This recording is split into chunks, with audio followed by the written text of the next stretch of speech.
The afternoon sun was setting over Maplewood Heights, one of those quiet neighborhoods where the houses all looked the same and everyone knew their neighbors.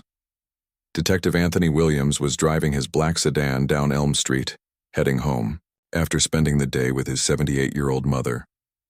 At 42 years old, Anthony had seen a lot in his 15 years with the FBI, but today had been different. Today was just about family.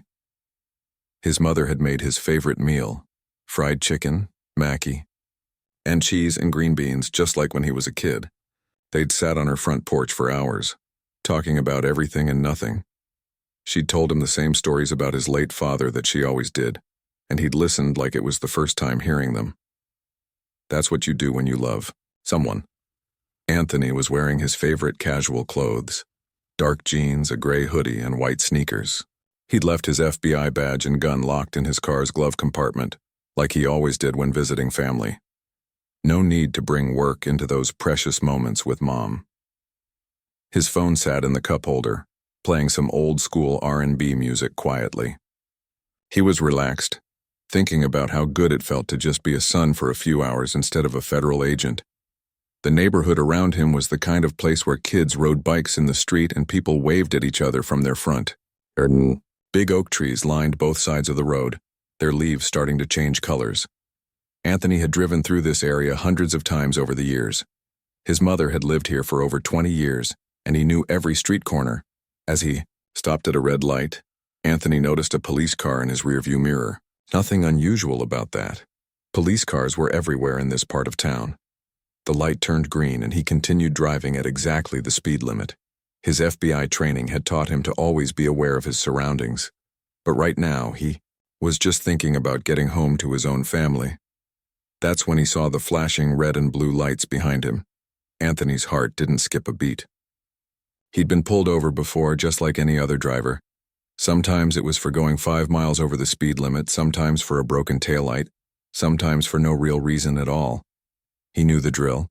He also knew that as a black man in America, even being an FBI agent didn't always protect him from these situations.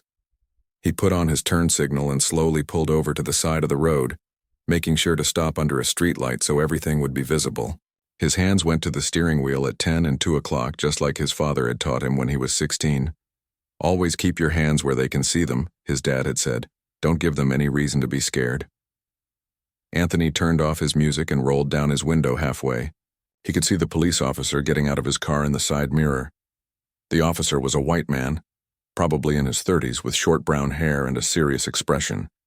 His name tag read Stevens, but Anthony couldn't see his first name from this distance. The officer walked up to Anthony's car with confident steps, his hand resting on his belt near his radio. Anthony had seen this walk before. It was the walk of someone who was used to being in control, someone who expected to be listened to without question. "Evening, officer," Anthony said politely, when the man reached his window. "How can I help?" "You?" Officer Stevens looked down at Anthony with cold eyes. "License and registration," he said without any greeting or explanation. "Of course," Anthony replied calmly. "Can you tell me why you stopped me?" "I was driving the speed limit and following all traffic laws." That's when Anthony noticed something change in the officer's face. It was subtle, but after 15 years of reading people as an FBI agent, he could see it. The officer's jaw tightened, his eyes narrowed slightly, and his posture became more aggressive. "I don't need to explain anything to you," Stevens said, his voice getting louder. "Just give me your license and registration. Now." Anthony felt that familiar feeling in his stomach, the one he'd felt too many times before. He recognized what was happening here. This wasn't about a traffic violation. This was about something else entirely. "I understand, officer," Anthony said, keeping his voice steady and respectful. "I'm just going to reach into my back pocket. For my wallet, okay? I'm letting you know what I'm doing so there's no confusion." As Anthony slowly reached toward his back pocket, Officer Stevens suddenly stepped back and put his hand on his weapon. "Don't you move," Stevens shouted. "Keep your hands where I can see them." Anthony immediately froze and put both hands back on the steering wheel. His heart was beating faster now, but his FBI training kicked in. "Stay calm," Don't escalate. Document everything. Survive the encounter. Officer, I was just reaching for my wallet like you asked, Anthony said quietly. My license is in there. Get out of the car, Stevens ordered, his hand still hovering near his gun. Right now. Anthony could see that this situation was going downhill fast. He'd been in enough dangerous situations in his FBI career to know when things were about to get worse. But he also knew that arguing with an aggressive police officer on the side of the road wasn't going to help anyone. I'm going to step out of the car now, Anthony said clearly, making sure his voice was loud enough for any cameras or recording devices to pick up. I'm moving slowly and keeping my hands visible. As Anthony opened his car door and stepped out, he could see Stevens calling for backup on his radio. That made Anthony's stomach drop. If this officer was calling for help, it meant he was planning to escalate this situation even further. Standing on the sidewalk under the street light, Anthony looked around and noticed something that gave him a small bit of hope. There were security cameras on several of the houses nearby. Whatever happened, next would be recorded. Officer Stevens was now standing about 10 feet away from Anthony, still with his hand near his weapon. Other neighbors were starting to come out of their houses to see what was happening. Anthony could see curtains moving in windows and people standing on their front porches. Turn around and put your hands on the car, Stevens ordered. Anthony complied, placing his palms flat on the roof of his sedan. He could feel the cool metal under his hands and hear the sounds of the neighborhood around him. Dogs barking, a lawnmower in the distance, kids playing somewhere nearby. Normal life continuing while his own life was being turned upside down. I'm a federal agent, Anthony said calmly, loud enough for everyone to hear. My badge and identification are in my car's glove compartment. Officer Stevens let out a harsh laugh that made Anthony's blood run cold. Yeah, right, Stevens said with obvious disbelief and mockery in his voice. And I suppose you're going to tell me you're some kind of war hero too. Anthony closed his eyes for a moment and took a deep breath. He'd hoped that identifying himself would de-escalate the situation, but instead it seemed to be making things worse. This officer didn't believe him, didn't respect him, and clearly had already made up his mind about who Anthony was based on nothing more than the color of his skin. The sound of approaching sirens filled the air, and Anthony knew that in just a few minutes this quiet evening was about to become something much more complicated. The sound of sirens was getting closer, and Anthony could feel his heart beating faster. He stood there with his hands on his car, watching Officer Stevens pace back and forth behind him like a caged animal. The whole situation felt surreal. Just 20 minutes ago he'd been hugging his mother goodbye, and now he was being treated like a criminal. I told you to stay still, Stevens barked when Anthony shifted his weight slightly. The officer's voice was getting more aggressive by the minute, and Anthony could tell he was working himself up into something dangerous. More neighbors were coming out of their houses now. An elderly woman across the street was standing on her porch with her phone in her hand, clearly recording everything. A young father had stepped out of his garage where he'd been working on his car, wiping his hands on a rag as he watched the scene unfold. Even some kids had stopped playing basketball in a nearby driveway to stare. Anthony knew that all these witnesses could help him later, but right now he was worried about what Stevens might do with an audience watching. Some officers got better when people were watching. Others got worse. Officer Stevens, Anthony said, reading the name tag he could now see clearly. I want to cooperate with you completely, but I need you to understand that I'm a federal agent with the FBI. My credentials are right there in my glove compartment. If you'll just let me show you— Shut up, Stevens interrupted, his voice so loud that several neighbors stepped closer to their front yards. I'm tired of listening to your lies. You think I'm stupid? You think I don't know what I'm dealing with here? Anthony felt a chill run down his spine. The way Stevens said, "what I'm dealing with here," made it clear that this wasn't about anything Anthony had done. This was about who Stevens thought Anthony was just by looking at him. 2 more police cars pulled up, their red and blue lights flashing and making everything look like a crime scene.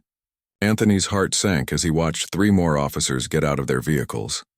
Now it was 4 against 1, and he was the one standing there with his hands on a car like he'd committed some terrible crime. The first backup officer to approach was older, probably in his 50s, with gray hair and tired eyes. His name tag read Johnson. Behind him came two younger officers who looked like they were fresh out of the police academy. "What's the situation, Stevens?" Officer Johnson asked, looking back and forth between Stevens and Anthony. "Suspicious individual," Stevens replied, without hesitation. "Refused to comply with lawful orders. Claims to be FBI, but we both know that's nonsense." Anthony couldn't believe what he was hearing. He'd done everything Stevens had asked him to do. He'd pulled over immediately. He'd kept his hands visible. He'd gotten out of the car when ordered. He'd put his hands on the vehicle when told. How? Was any of that refusing to comply?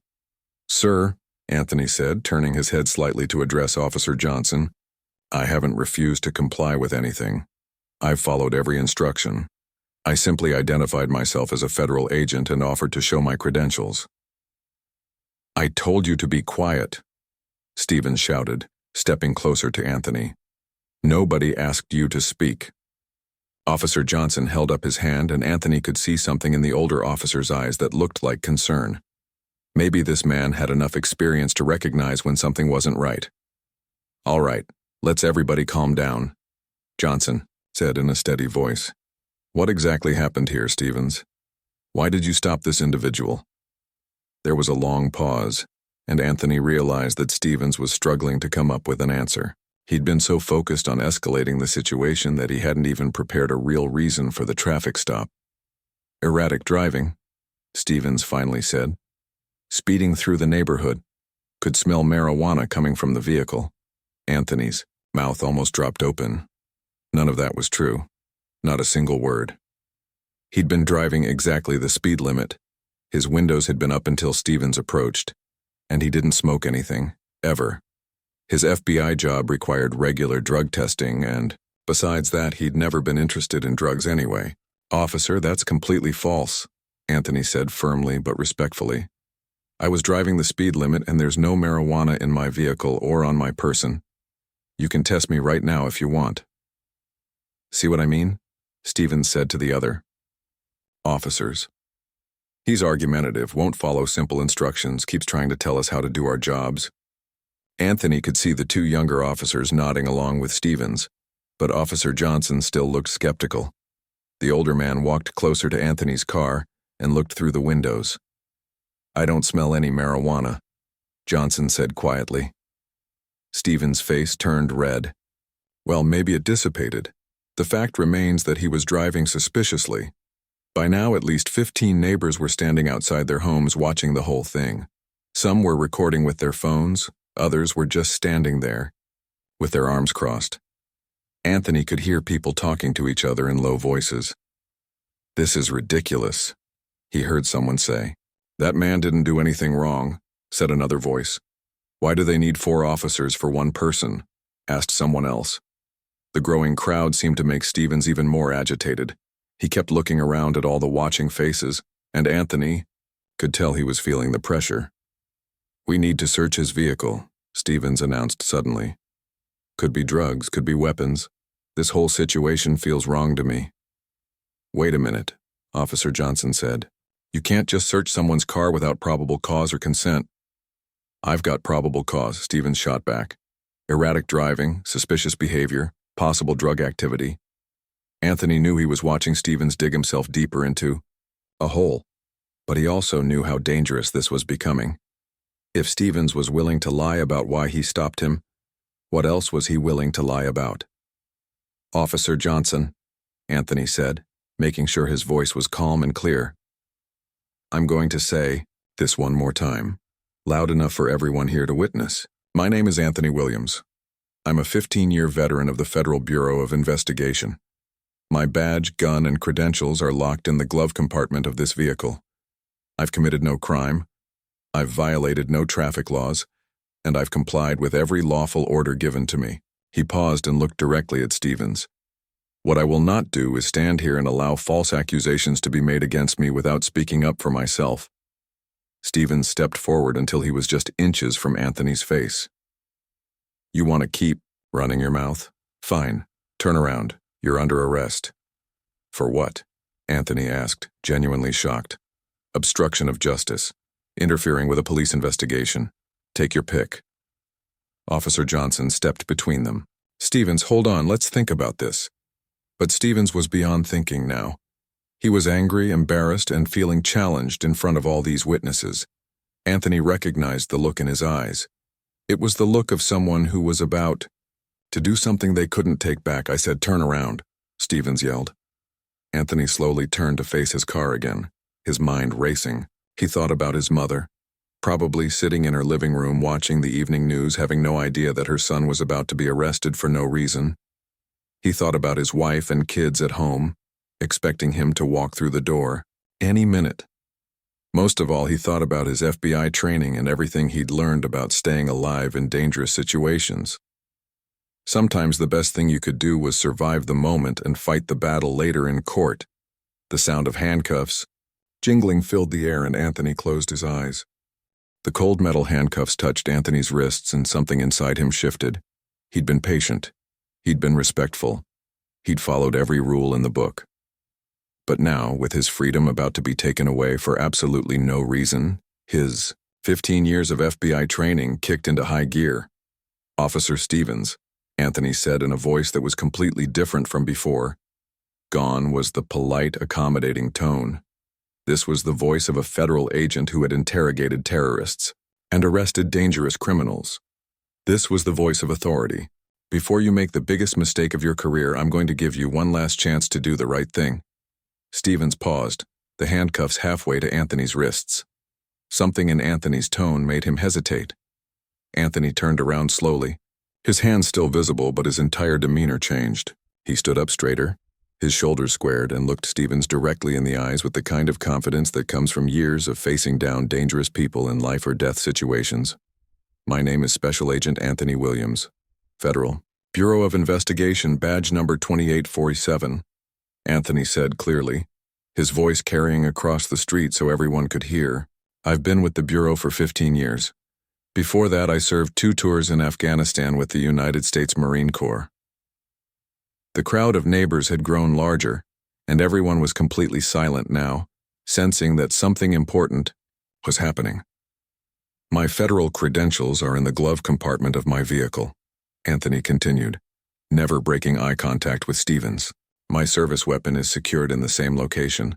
I am off duty visiting my elderly mother who lives 3 blocks from here on Maple Street. Officer Johnson stepped closer, his expression serious. The 2 younger officers looked confused, unsure of what to believe. But Stevens just shook his head and laughed, though it didn't sound natural anymore. Nice try, Stevens said, but his voice cracked slightly. You think putting on some kind of act is going to fool us? I've heard every story in the book. Anthony reached slowly into his back pocket, making sure everyone could see his movements.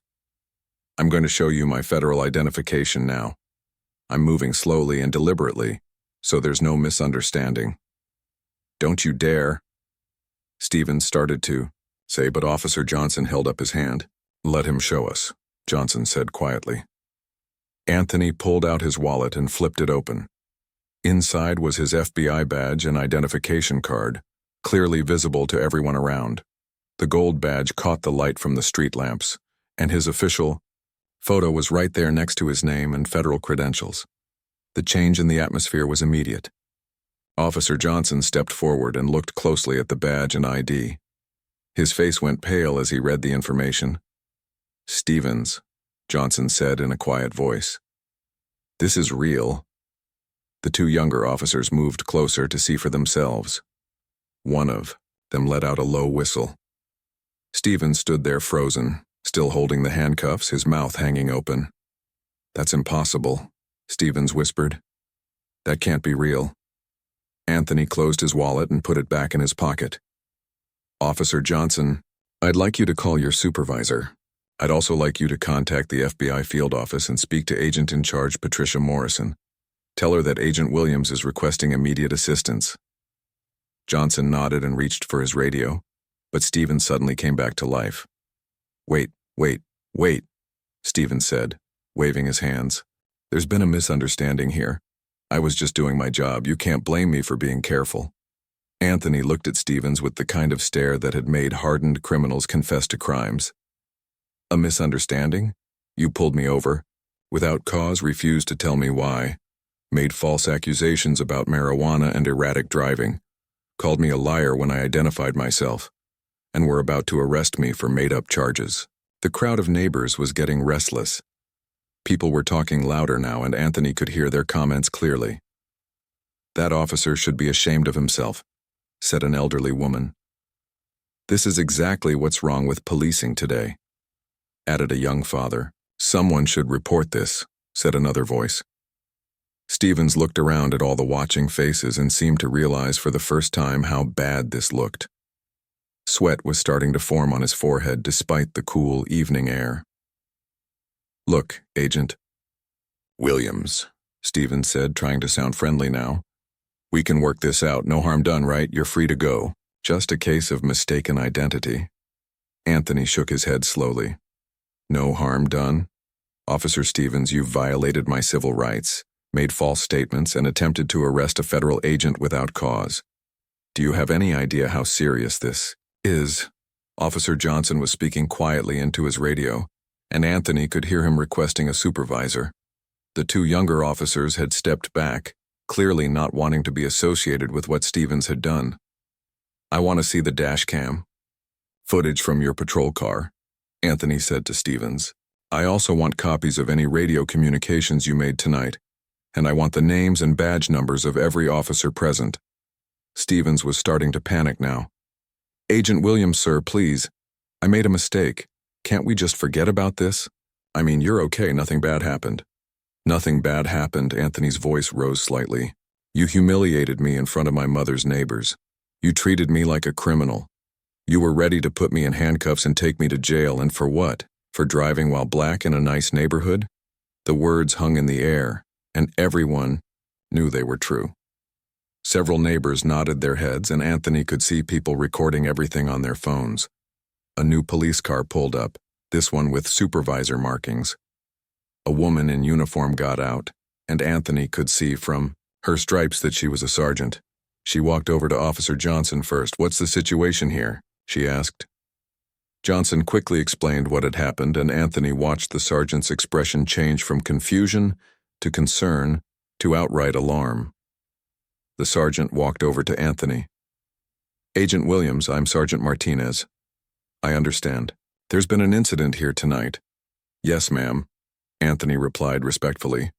"Your Officer Stevens pulled me over without cause, made false accusations, and attempted to arrest me when I identified myself as a federal agent." Sergeant Martinez looked at Stevens, who was standing there looking like he wanted to disappear into the ground. "Stevens, is this true?" she asked. Stevens opened his mouth, but no words came out. He looked around desperately, as if hoping someone would help him, but the other officers were all staring at the ground. I thought—" "He seemed suspicious," Stevens finally stammered. "Suspicious how?" Martinez asked sharply. Stevens couldn't answer. Everyone there knew the truth. Anthony had seemed suspicious to Stevens for one reason only, and it had nothing to do with anything he'd done wrong. Anthony reached into his car and opened the glove compartment, pulling out his service weapon in its holster and his official FBI credentials. He showed everything to Sergeant Martinez, who examined them carefully. "These are definitely real," she said quietly. "Agent Williams, on behalf of our department, I want to apologize for what happened here tonight." But Anthony wasn't finished yet. "Sergeant Martinez, I need you to understand something. This wasn't just a mistake or a misunderstanding. This was a deliberate abuse of power. Officer Stevens violated department policy, federal law, and basic human decency tonight." He looked directly at Stevens. "And now there are going to be consequences." Sergeant Martinez looked like she was about to have the worst night of her career. She kept glancing between Anthony's federal credentials and Officer Stevens, who was now sweating profusely and shifting from foot to foot like a kid caught stealing candy. "Agent Williams," Martinez said carefully, "I need to make some phone calls. This situation is way above my pay grade." Anthony nodded. "I understand, Sergeant. But while you're making those calls, I want Officer Stevens to stay right here. He doesn't leave this scene until we get this sorted out." Stevens looked like he wanted to argue, But one look from his sergeant told him to keep his mouth shut. The other officers were standing around looking uncomfortable, probably wondering how they'd gotten mixed up in this mess. More cars were arriving now. Anthony could see unmarked vehicles pulling up, which meant detectives or internal affairs. Investigators were getting involved. One car had government plates, and Anthony felt a wave of relief wash over him. That meant the FBI field office had been contacted. A tall black woman in a sharp business suit got out of the government car and walked straight toward Anthony. He recognized her immediately. Agent Patricia Morrison, the special agent in charge of the local FBI office. They'd worked together on several cases over the years. "Anthony," she said, giving him a concerned look. "Are you all right?" "I'm fine, Pat," Anthony replied. "Just dealing with a situation here." Agent Morrison looked around at all the police officers, the crowd of neighbors, and the flashing lights. "So I can see. Fill me in on what happened." As Anthony explained the events of the evening, he watched Morrison's expression grow more serious with each detail. When he got to the part about Stevens calling him a liar and attempting to arrest him, she actually shook her head in disbelief. "Stevens," Morrison called out when Anthony finished his story. "Come over here." Officer Stevens approached slowly, like a man walking to his own execution. Martinez followed behind him, looking equally nervous. "Officer Stevens," Morrison said in the kind of voice that could freeze water, "do you realize that you just violated multiple federal laws tonight?" Stevens opened his mouth, but Morrison held up her hand. "Don't answer that yet. First, I want you to listen carefully to what I'm about to tell you. Agent Williams isn't just any FBI agent. He's one of our most decorated investigators. He's worked counterterrorism cases, organized crime, public corruption. He's testified before Congress. He's received commendations from 3 different FBI directors." Morrison paused to let that sink in. "And you treated him like a common criminal because, why exactly?" The silence stretched on for what felt like forever. Stevens stared at the ground, unable to meet anyone's eyes. The neighbors were still watching everything, and Anthony could see people recording with their phones from multiple angles. "I thought," Stevens started to say, then stopped. "You thought what?" Morrison pressed. "I thought he looked suspicious," Stevens mumbled. "Suspicious how? He was driving a nice car in a nice neighborhood, obeying all traffic laws. What exactly was suspicious about that?" Stevens couldn't answer because they all knew the real answer, and saying it out loud would only make things worse for him. Officer Johnson stepped forward. "Ma'am, if I may, I arrived as backup, and I could tell something wasn't right from the beginning. Agent Williams was completely cooperative. He wasn't acting suspicious at all."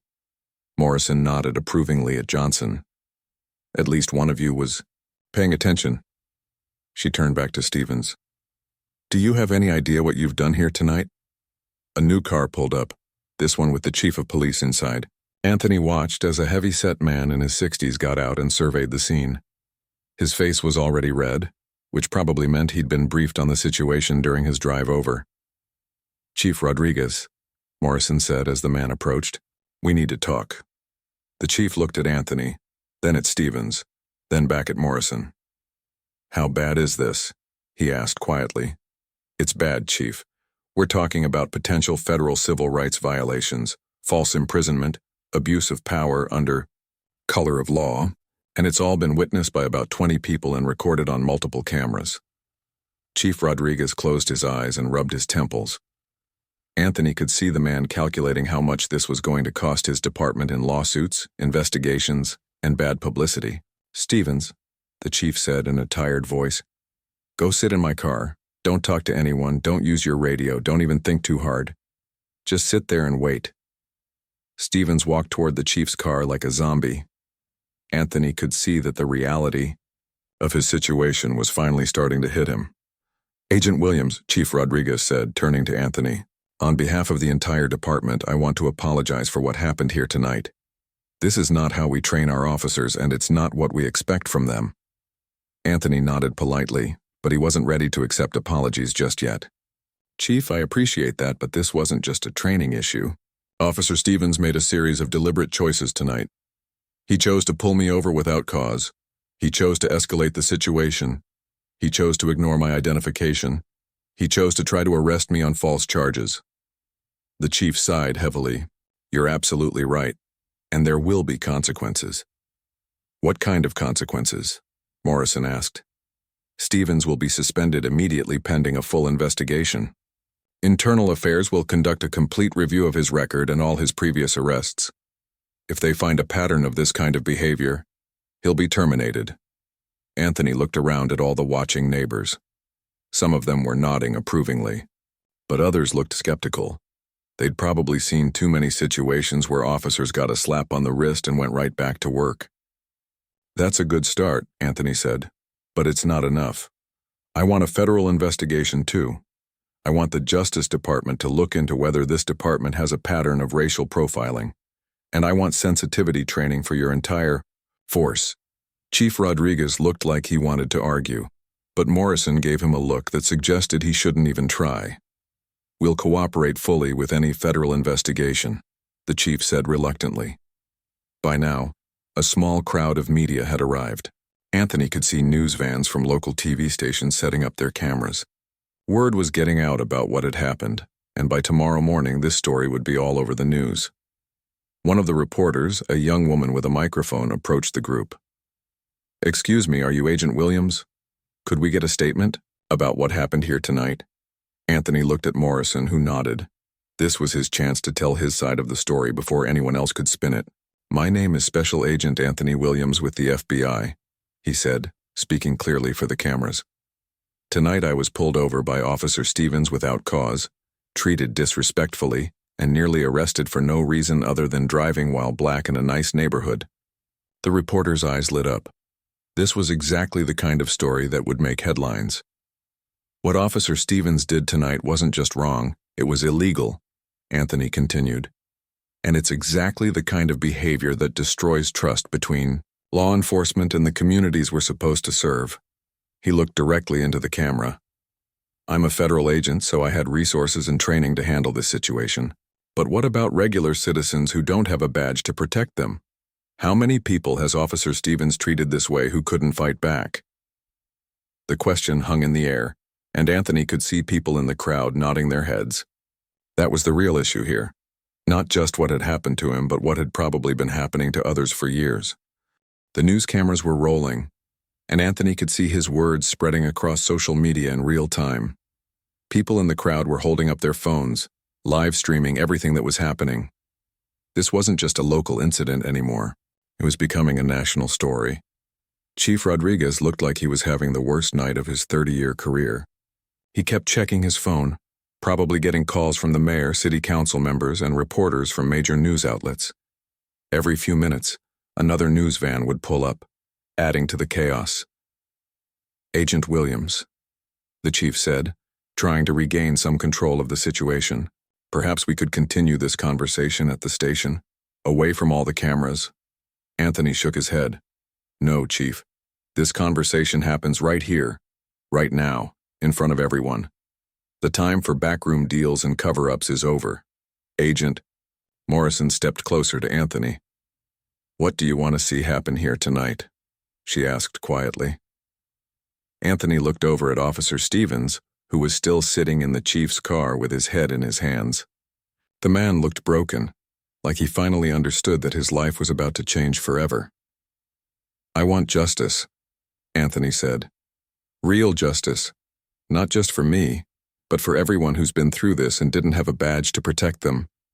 A black SUV pulled up and Anthony recognized it immediately. Internal Affairs investigators.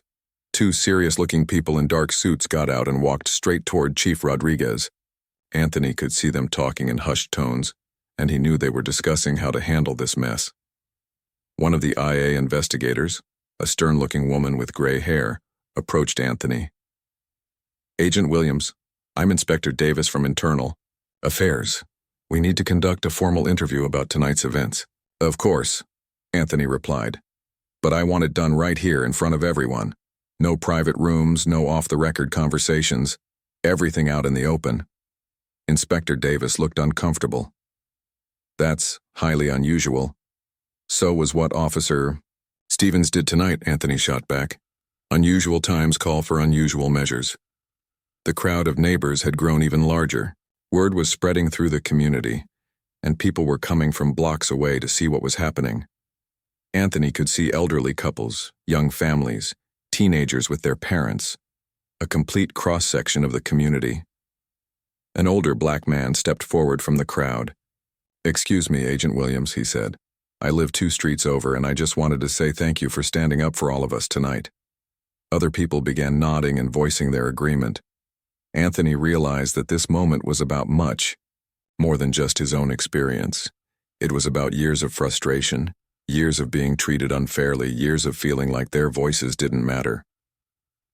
"Officer Stevens pulled me over last month," called out a young Hispanic man from the crowd. "Same thing. No reason. Treated me like garbage, searched my car for nothing." "He's done it to my son twice," added a middle-aged woman. "My boy is only 19. Never been in trouble in his life." More and more people began sharing their stories. Anthony listened to each one, feeling his anger grow with every account of Stevens's behavior. This wasn't an isolated incident. It was a pattern. Chief Rodriguez was looking around at all the people speaking up, and Anthony could see the realization dawning on his face. This wasn't just about one bad stop. This was about a systemic problem in his department. Inspector Davis was taking notes furiously, writing down every complaint being voiced by the community members. She looked overwhelmed by the sheer number of people coming forward. "Chief Rodriguez," Anthony said loudly enough for everyone to hear, "are you listening to this? Are you hearing what your officer has been doing to the people in this community?" The chief nodded slowly. "I'm hearing it, Agent Williams, and I'm going to do something about it."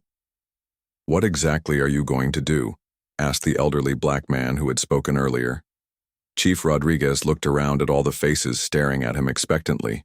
The news cameras were still rolling, and he knew that whatever he said next would be broadcast across the country. "Officer Stevens will be terminated immediately," the chief announced. "Not suspended, fired, effective tonight."